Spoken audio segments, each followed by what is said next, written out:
o inimigo dos meus inimigos.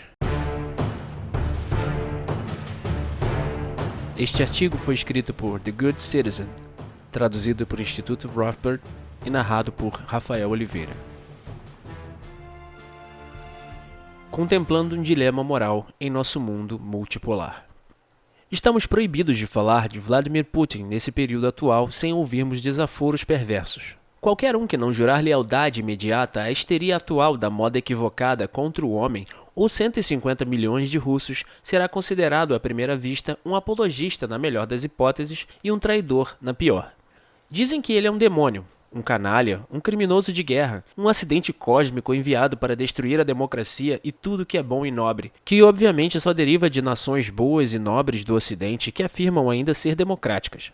60 anos atrás, eles também disseram que agora os carros voariam, não haveria mais guerras, a democracia liberal nos livraria do mal, e não se transformaria no mal que proclamava dissipar.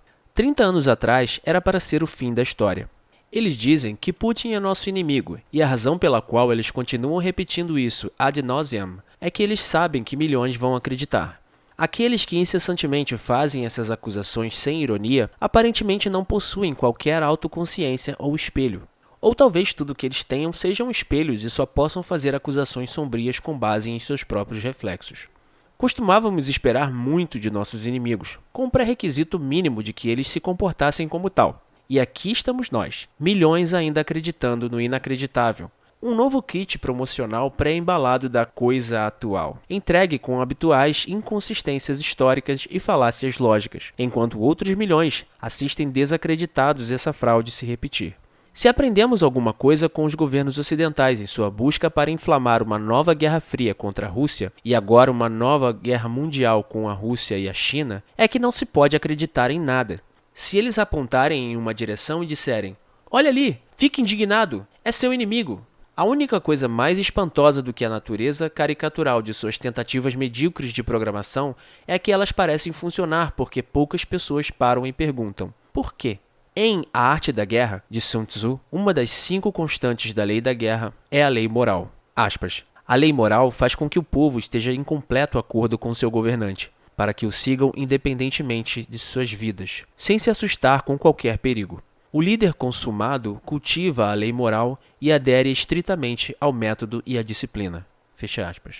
Uma nação ou povo ligado a seus líderes por fortes fundamentos e princípios, enraizados na justificativa para um conflito justo, seja em ataque, ataque ofensivo, distração ou defesa, terá mais probabilidade de obter sucesso. Ela exige que o povo esteja em completo acordo com seu governante. Isso soa como a OTAN? A lei moral existe em alguma nação do Ocidente que acabou de completar 2 anos de abuso psicológico, se não de assassinato propriamente dito de seus próprios cidadãos? Ela existe no ímpeto alucinado do Ocidente que está em guerra com o mundo e seu próprio povo há décadas? As guerras costumavam exigir alguma base para a aceitação pública. Sun Tzu dificilmente poderia ter imaginado a capacidade dos governos de manipular e gaslighting seus próprios guerreiros para se sacrificarem por objetivos nada nobres. Agora, tudo que o conflito requer é, antes de tudo, uma boa campanha de relações públicas. As pessoas querem sentir que seu lado tem a consciência limpa sobre as coisas. Na verdade, nunca importa se a informação que alivia a consciência é baseada na verdade. Eles querem um senso de superioridade moral, mesmo que sua fundamentação seja feita de palha. Eles procuram estar do, aspas, lado certo da história, mesmo que esse lado seja objetivamente obscuro por ambiguidades e contradições. Os governos do Ocidente desistiram da lei moral há muito tempo.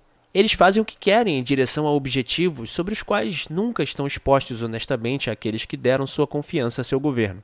A governança moral parece uma contradição em si mesma.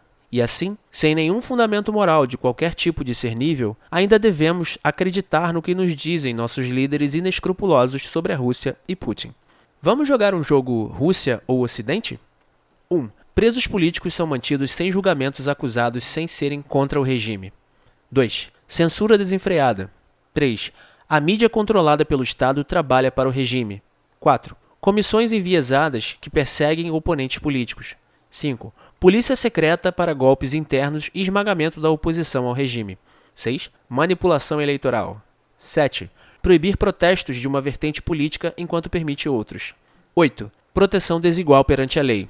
9. Oligarquia posando como democracia. 10. Fascismo posando como liberalismo.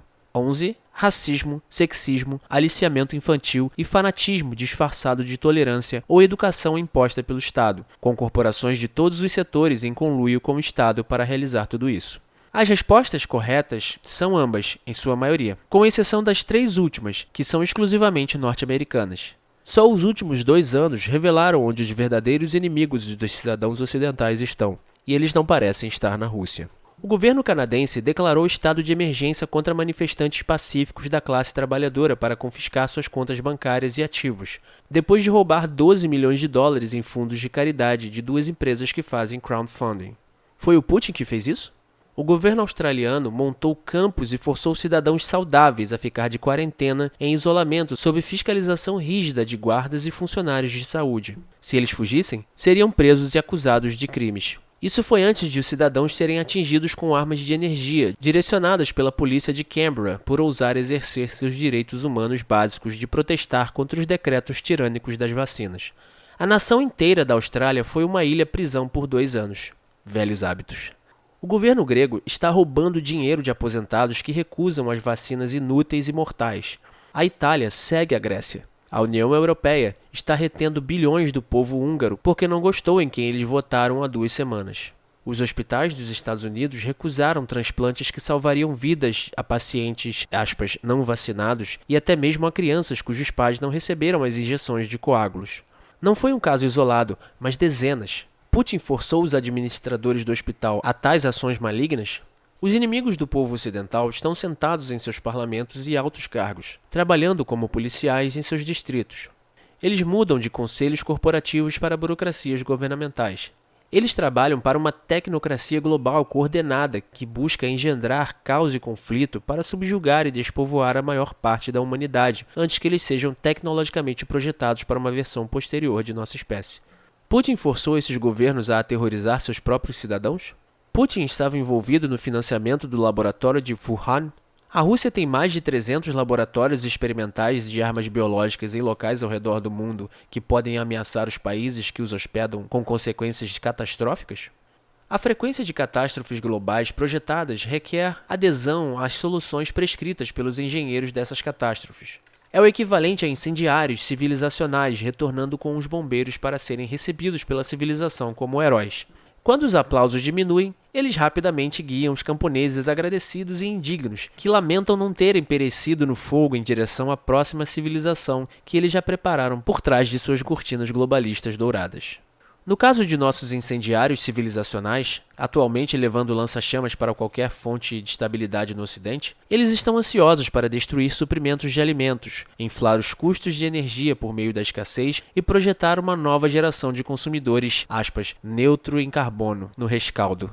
Eles querem nos levar para cidades sustentáveis de rede inteligente, onde ninguém terá carros, ou muito de qualquer coisa, e viverá quase o tempo integral em um universo digital artificial, como avatares intercambiáveis que são molestados em discotecas por clones assustadores de Zuckerberg.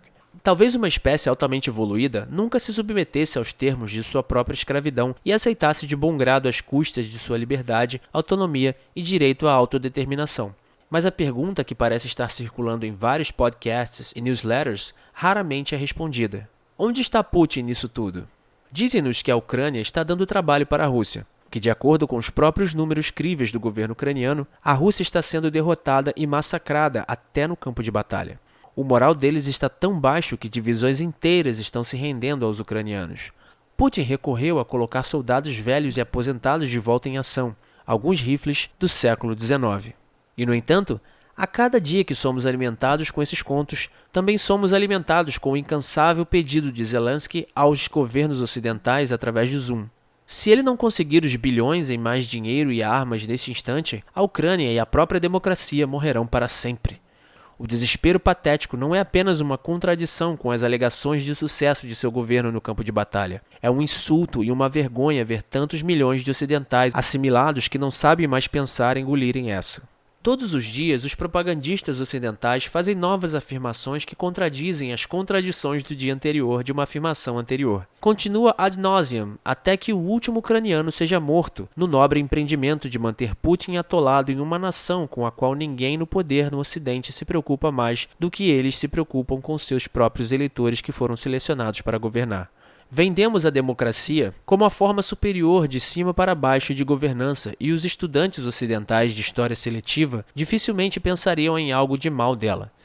Jogue a palavra liberal na frente da democracia e todos nós devemos ficar de joelhos contemplando a alegria e a salvação. Putin deveria ser antidemocrata liberal e, se assim for, então isso é uma coisa boa com base no que a, aspas, democracia liberal atualmente é em todo o Ocidente. Aqueles não subsumidos pela histeria atual dizem que Putin se preocupa com seus cidadãos e quer restaurar uma cultura comum com valores religiosos fundamentais para manter a estabilidade social. Nas palavras da marionete autista sueca das catástrofes climáticas globais, How dare you! As próprias palavras de Putin em discursos e seu artigo escrito no verão passado, aspas, sobre a unidade histórica de russos e ucranianos, fecha aspas, revelam um homem com vasto conhecimento do histórico e compreensão da, aspas, esfera de influência da Rússia que remonta a séculos. Os propagandistas ocidentais afirmam que ele quer restituir o bloco soviético, mas ele nunca disse nada remotamente parecido com isso. Ele detesta os bolcheviques, tem uma reverência pela Rússia imperial e pela Igreja Ortodoxa, e expressou tristeza aberta pelas rupturas entre a Ucrânia e a Rússia que ocorreram no século passado sob domínio soviético e nas mãos de uma ordem globalista pós-soviética. Ele observou os Estados Unidos com hostilidade descarada se intrometer nos assuntos da Ucrânia na tentativa de conquistá-la para a esfera de influência da União Europeia e da OTAN, uma linha vermelha consistente que Putin havia estabelecido durante grande parte da década anterior. Suas próprias palavras revelam que ele é o oposto da maioria dos líderes ocidentais, e eles o detestam por isso. As comunidades do MI6 e da inteligência o estão atacando desde que as relações de redefinição falharam em 2011, e Putin se atreveu a minar as operações de cutucação de ursos da CIA na Geórgia e as operações de mudança de regime na Síria. Agora o mundo se encontra em uma encruzilhada, à beira de um conflito maior. Há dois campos se formando em Putin e na Rússia. O primeiro diz que Putin ainda faz parte da ordem globalista ocidental e está apenas desempenhando seu papel no cenário mundial como um vilão dedicado. As evidências que contradizem isso, como o Fórum Econômico Mundial cortando laços com a Rússia e todo o Ocidente econômico punindo a Rússia, são aparentemente apenas parte de uma peça roteirizada. Tudo que você vê faz parte da peça e eles estão todos juntos, até Putin. O segundo campo diz que estamos em um mundo multipolar agora, com dois lados distintos se formando, e Rússia e Putin não estão do lado dos engenheiros sociais tecnocráticos globalistas ocidentais do Fórum Econômico Mundial. O primeiro campo diz que aqueles que acreditam que existem lados significativos distintos se formando na ordem mundial estão se enganando. Se Putin é um homem sério, que diz o que pensa e depois age de acordo com suas intenções declaradas, como estamos vendo há 20 anos, parece que houve um afastamento de qualquer esforço coordenado globalizado. A China e a Rússia parecem estar recuando em direção à autopreservação nacional contra um império cada vez mais beligerante, que busca armar sua moeda e continua a forçar os países a se curvarem à sua vontade. Os Estados Unidos estão ameaçando aqueles que se atrevem a ficar do lado da Rússia. Eles alertaram abertamente a Índia quanto a aumentar o comércio bilateral de commodities em rublos, enquanto orquestram um golpe brando no Paquistão contra Imran Khan por ousar ser amigo de Putin. O Império das Mentiras recentemente forçou a Sérvia na votação das Nações Unidas a remover a Rússia do Conselho de Direitos Humanos, que viu países como China e Arábia Saudita liderarem o grupo risível. Janet Yellen acha que tem o poder econômico para ameaçar a China por se aliar à Rússia, enquanto a China ainda possui uma parte substancial da dívida dos Estados Unidos e provavelmente um bom número de seus líderes eleitos. Derek Chollet, conselheiro do Departamento de Estado. Aspas, a China, se tentasse fugir das sanções ou de alguma forma dividindo as sanções, estaria vulnerável, fecha aspas. Disse ele, aspas, qualquer país que tente evitar essas sanções também enfrentará as consequências de suas ações. Não quero especular com isso. Fecha aspas. Pequim tem sido bastante clara em seu apoio à Rússia, chegando ao ponto de denunciar as sanções ocidentais como ilegais. Aspas. A China se opõe firmemente a todas as sanções unilaterais e ilegais e acredita que as sanções nunca são meios fundamentais e eficazes para resolver problemas. Fecha aspas. Disse Liu Panyu, porta-voz da embaixada chinesa em Washington. Países ao redor do mundo estão assistindo a um império alucinado se comportar como os habituais mafiosos no cenário mundial. Mas algo está muito diferente desta vez. Eles estão vendo isso e finalmente enfrentando o tigre de papel. Eles veem rublos russos apoiados por ouro e petróleo e uma parceria do BRICS se afastando do monopólio americano de energia, finanças e ordenamento geopolítico, e veem um grupo em ascensão para combater o petrodólar, que foi historicamente armado para o que as máfias fazem de melhor: fazer ofertas que ninguém poderia recusar. Essa mudança na ordem global e o que alguns economistas estão chamando de Bretton Woods III podem fazer o dólar americano cair rapidamente em desgraça. Se os países se alienarem dos títulos de tesouro dos Estados Unidos e das reservas em dólar dos Estados Unidos, e os países da OPEP saírem do controle e começarem a aceitar euros, yuans ou rublos em vez de dólar, como a China e a Arábia Saudita parecem estar fazendo, é o começo do fim do Império dos Estados Unidos. E o que sabemos sobre todos os impérios é que eles nunca caminham silenciosamente em direção à luz que se apaga. Eles geralmente se comportam como animais encurralados raivosos, precisando atacar de maneiras imprevisíveis e perigosas. Isso é o que estamos vendo agora com os Estados Unidos, que sequestraram completamente a União Europeia e a OTAN para serem seus capangas da máfia. O Império das Mentiras derrubará todos aqueles que estiverem em seu caminho, em seus lances finais de morte que se parecem cada vez mais com ingredientes da Terceira Guerra Mundial. Que melhor maneira de, aspas, reiniciar as coisas do que outra guerra em solo europeu? Mas talvez destruir a Europa não seja suficiente. A OTAN está falando em se mover para a esfera de influência asiática em nome de seus controladores de império. Uma organização criada especificamente para combater a União Soviética em 1965 quer se mudar para a Ásia. A Suécia e a Finlândia estão há meses de se juntar à OTAN, apesar de não verem uma razão para se juntarem durante os 50 anos da Guerra Fria e da corrida armamentista global. Tanto a Suécia quanto a Finlândia são governadas por marionetes do regime do Fórum Econômico Mundial. A Polônia está agora preparando 100 tanques para dar de presente ao comediante cocainômano e será recompensada com 100 tanques americanos para substituí-los. A Eslováquia enviou sistemas de defesa antimísseis. A República Tcheca enviou tanques velhos e enferrujados. Todo o carregamento que cruzar a fronteira polonesa para a Ucrânia deve ser imediatamente bombardeado em pedacinhos pela Rússia. Eles têm todo o direito de tomar essa ação, tendo alertado constantemente a OTAN para ficar fora do conflito. Existem até tropas norte-americanas, comandos britânicos e forças especiais francesas incorporadas aos nazistas em Mariupol e perto de Donbass. As forças especiais chechenas da Rússia capturaram pelo menos um norte-americano vivo. Será interessante ver se os Estados Unidos reconhecem isso ou ignoram completamente e o deixam apodrecer em uma prisão russa. Não espere tratamento com Francis Gary Powers, U2, para aquele pobre coitado colaborador dos nazistas.